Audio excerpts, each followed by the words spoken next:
Please note, this podcast contains references to physical and sexual assault and graphic depictions of violence. Listener discretion is advised. The views and opinions expressed throughout this podcast are solely those of the individuals expressing them and do not necessarily align with the opinions or beliefs of the host or producers.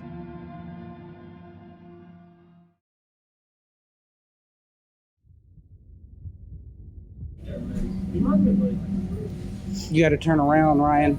I'm trying so hard. But you know good and well that just because you have an addiction doesn't mean that you don't love your kids or you don't love your family. It's blinded. But the addiction is strong. One doesn't have anything to do with the other.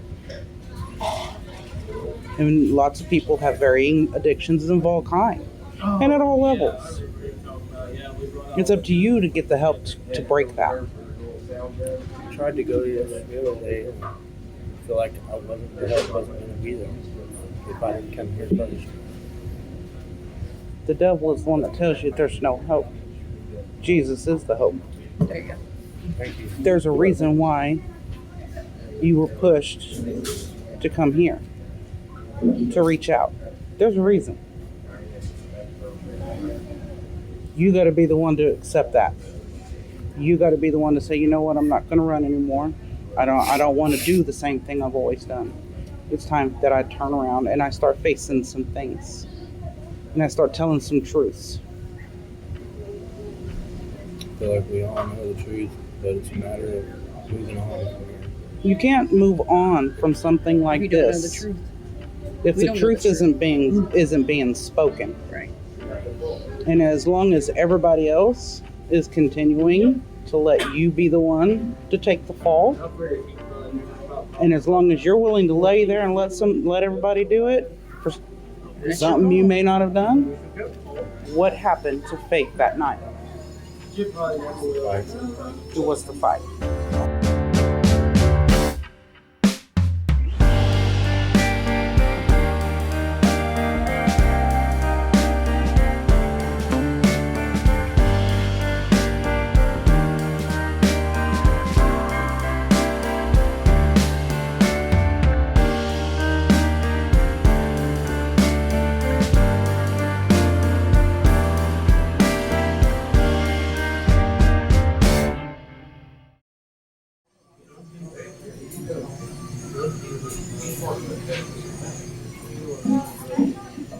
Then maybe having a sit-down conversation with Trooper Baker and with the lieutenant, and having that conversation with them and letting them know, this is what happened. This is what I know happened. If it was an accident, then it was an accident. Nobody thinks it was on purpose or planned. Yeah, premeditated. Nobody thinks that. Never did. And we're more than willing to But you tell be with them. You. Through it all. But there's got to be some truth that's given. But I'll reiterate, none of us that are sitting here today think that she killed her, or they think that she died on purpose.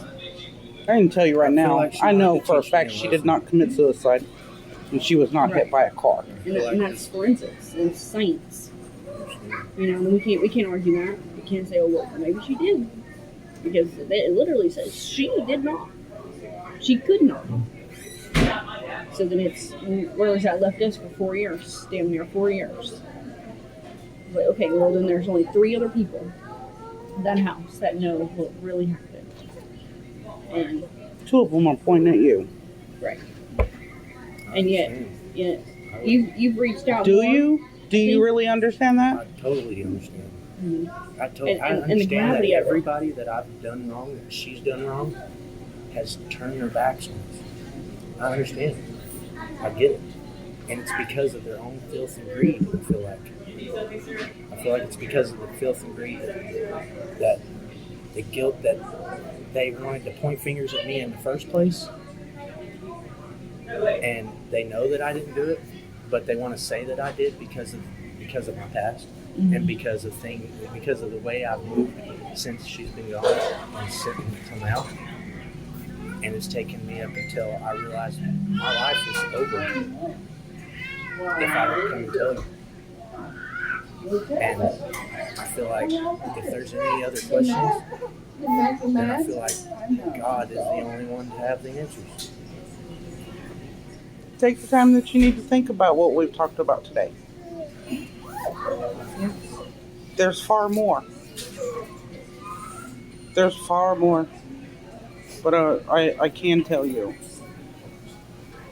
Faith was not hit by a car, and Faith did not jump out in front of one. She's literally said those things to me, but I never thought she would do that. She did not. Just like you said it to her, and you're still here. You know, we say things when we're mad and we're angry, and we tell each other that because we know it hurts somebody. It'll hurt somebody. So, you know, just do the right thing. You know. You decide. One more? No. I feel like I told her to kill herself, and I feel like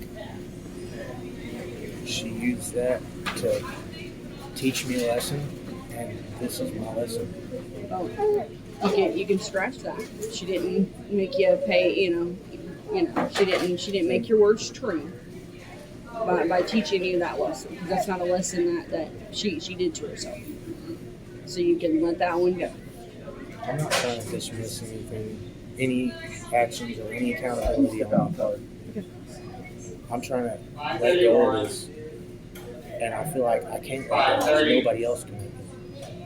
We're not going to let go until we know for a fact what happened. I understand. I'm putting her in the spot right now. What?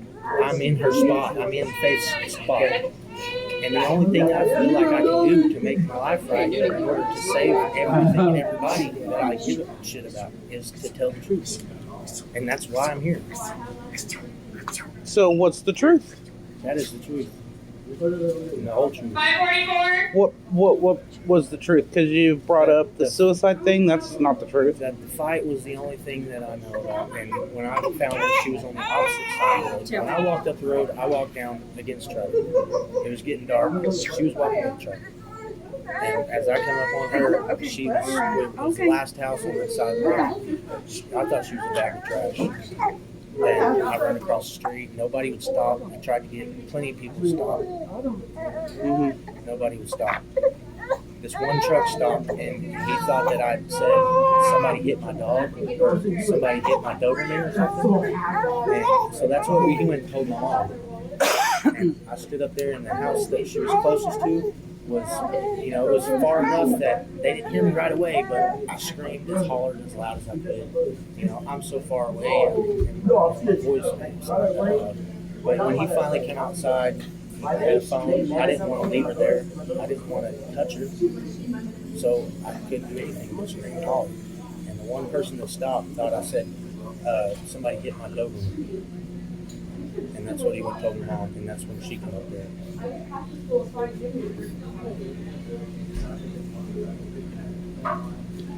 I understand there's questions, but there are questions that I don't have the answers to.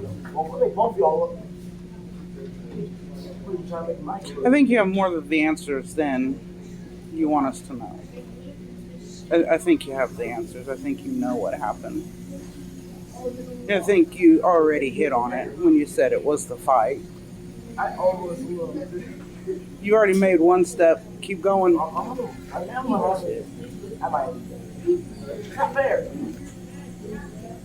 The fight didn't kill her, and then she just got up and walked down at the end of the road and placed herself down there. You're making some steps. I'm not making anything up. I'm telling you the truth. That it was the fight that killed her. She got up and she walked down the street. No, the fight didn't kill her. I feel like she let out while she ran. Which she took off afterwards. Which is so crazy because according to the medical examiner, all the lacerations on her spleen from her broken ribs It is physically impossible for somebody to get back up and take off down the road. She would have been dead within 30 seconds of her spleen being lacerated. I feel like somebody picked her up. In 10 minutes' time. And she had to have been picked up. In 10 minutes' time from the last time you saw her walking down the road, somebody picked her up. Maybe not 10 minutes, but give or take. In 10 minutes, within 15 minutes, within 4/10 of a mile, somebody picked her up, beat her to death, laid her on the side of the road, and then you found her? No. You're right, no.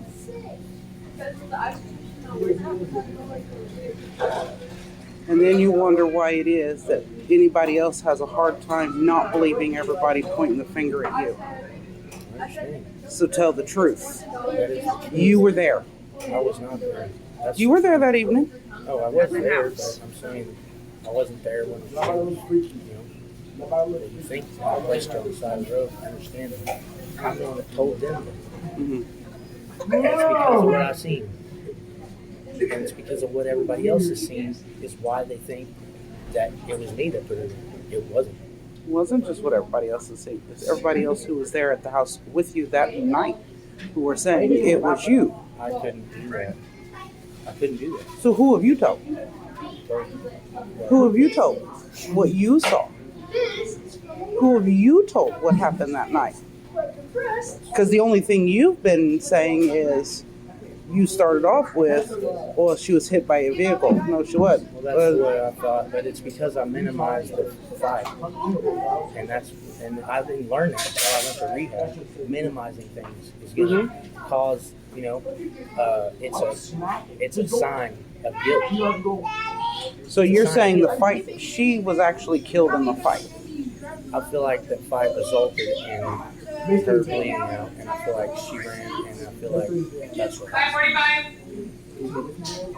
Well, I'll tell you what, Ryan. The next time you want to have a conversation, I'll be more than happy to sit down and have that conversation with you. But I'd like to have some truth come out of you. Give me a little bit more.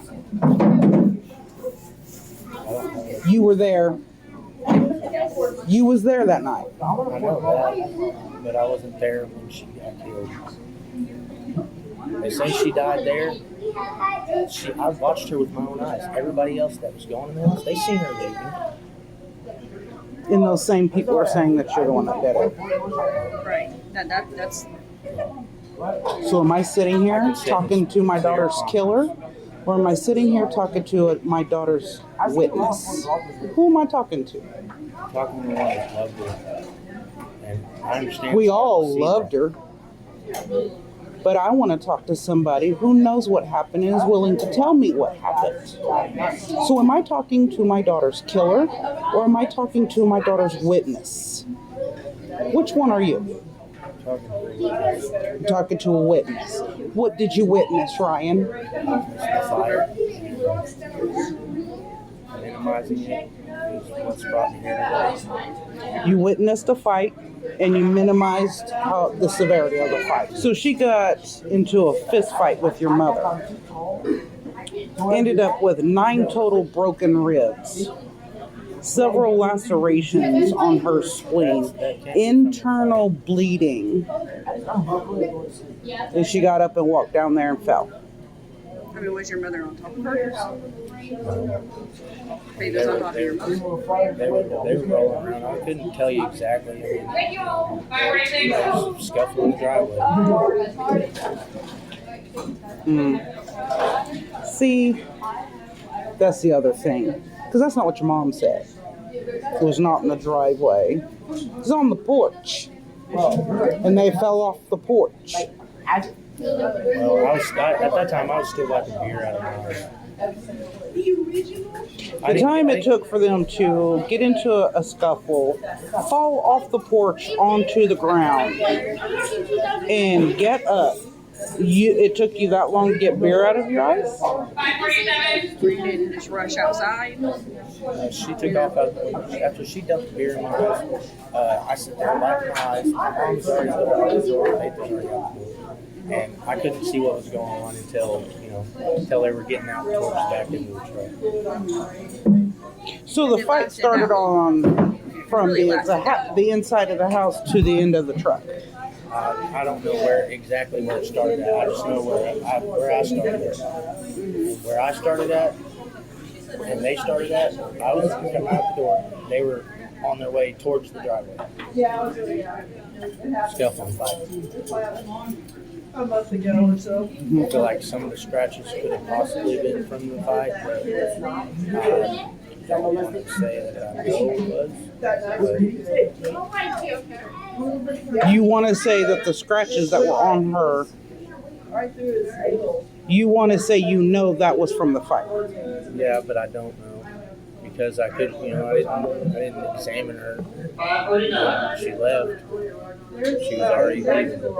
I mean, I know she had a busted lip, and that was all I could see. While you're still wiping beer out of your eyes. No, I was outside by then. By that point, you're outside. So this fight started inside the house. No, where she dumped the beer in my eyes was inside the house. We were right inside the front door, sitting on the couch, coloring. And she was sitting there facing me, I'm facing her, and we were down like this talking, and she said something, and she spilled beer in my eyes, and she got up and walked out the door. I guess my mom went out the door after her, and that's all I know. Until you got outside. So when you got out the door, where were Faithe and your mom? Going towards the driveway. Still driveway. Fighting? I have a bad memory, like all this stuff, so it's like I couldn't tell you detail for detail. I mean, we were on drugs, we were drinking during the day, pretty much all that day we were drinking. So I don't feel like we were drunk enough for her to fall, and I don't feel like she fell. I honestly feel like somebody hit her or picked her up, hit her and then picked her up and then put her there. Yeah. That's what I feel like in my heart. Hit her with what? I don't know. Trailer, tires, I'm not sure. There was no vehicle involved. I wasn't told anything. So I was This is all told new to you. this is all pretty this much it's like fresh info. so I don't know. Your mom didn't tell you anything. I've not talked to my mom hardly. We don't hardly speak to each other at all. She's completely pulled it out, we're not really a part of each other's lives anymore. I would highly recommend that you have a conversation with Trooper Baker.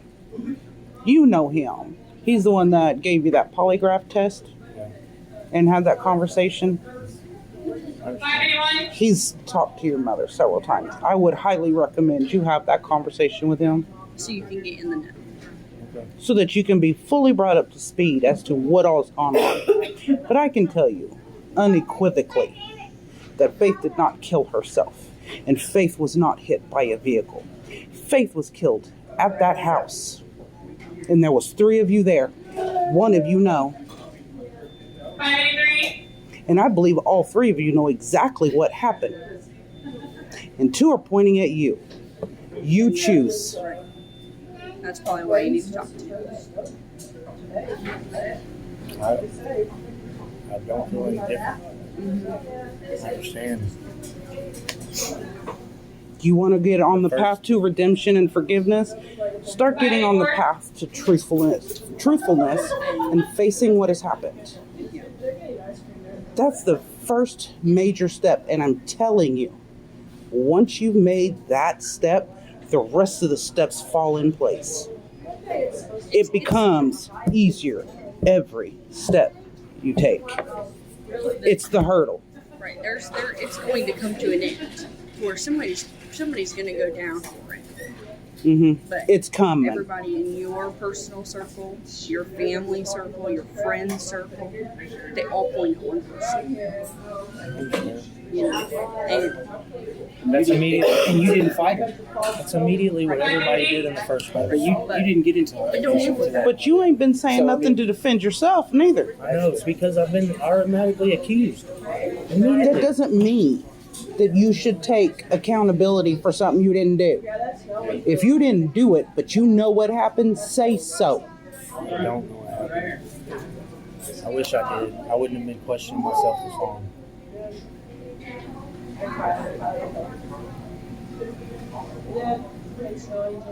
I would have that conversation with Trooper Baker.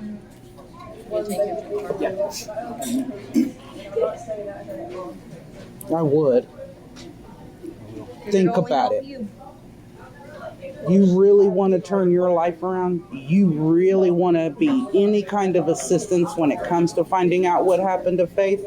That's the first main step to take. I'm sorry we never got the chance to meet. I'm sorry we never got the chance to talk. I'm sorry you never got the chance to know me before. Y'all made your choices, and I can't do anything about that. Faith was a grown adult. She made her choices. But she's dead now.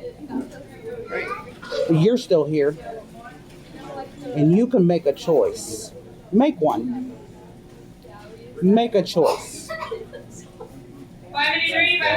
And I don't want to see you go and get accused of something and convicted, because it's coming for something you didn't do.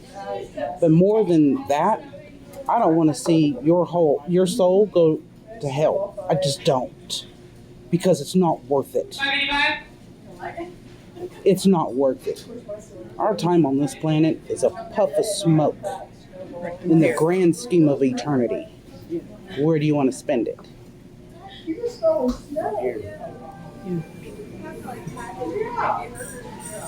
He's the Redeemer. Jesus is the Redeemer. You choose. I can't make that choice for you. You choose. You choose if you're going to continue on with everybody else blaming you and you not saying anything, or you can choose to tell the truth. I can't do nothing about that. You're a grown adult. Take your own back. If you want to change your life around Yeah, she said they were. and to think for things in your life to go differently than they have been, stop doing the same things you've always done. Instead of running around doing stuff and then run away from the consequences, how about stopping and turning around and facing some stuff? And that's the only way. That's the only way. Once you've done that, everything else falls into place, Ryan. I am telling you, there's no way I can put it in any plainer terms and make you understand. It does work. He does work. I've always wanted to believe, but I feel like He works. He does. He is. Say, He is. And he will. You choose. He waiting on you. You choose. Nobody can make that choice for you.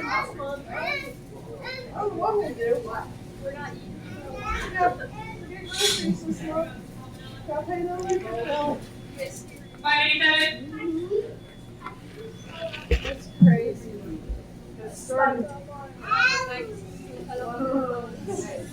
Starting Monday. think on it. Take it all in. You have new info now than what you did prior. So you got some things to really think about. Talk to Trooper Tim Baker. If you don't want to go alone, you let me know and I'll go with you. But talk to that man. Tell him the truth. Think about it. Do it for your kids. Because they're what matter. They are what matter. They're what matter. Don't go down with the name that you didn't rightfully get.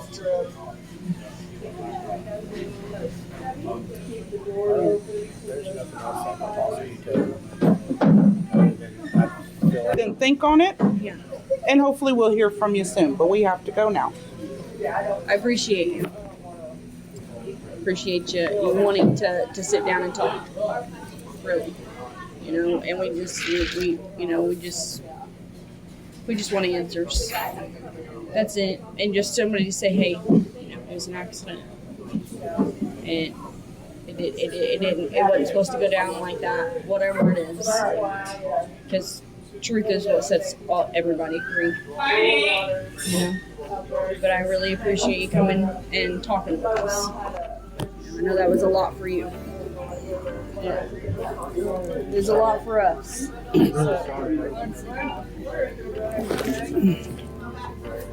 Oh, that's, you know. We're going to get them one way or the other. One way or the other, we're going to get them. So, you just be careful. You take care, kid.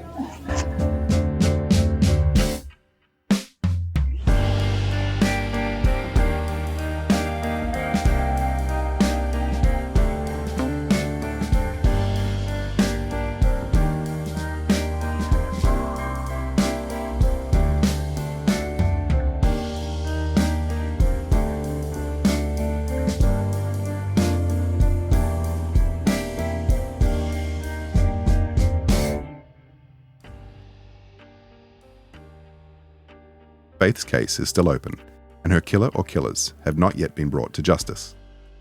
If you know anything about Faithe, her death, or those who may be responsible, we'd like to hear from you. Please visit echospace.media/tips and either leave a voicemail or send us a message. You can also find us on Facebook and Instagram at Blunt Force Trauma Podcast. If you're enjoying this podcast, please consider our subscriber option on Apple Podcasts or Patreon at patreon.com/echospacepodcasts, where you get access to early episode drops, ad-free episodes, and bonus content across all of the Echospace shows.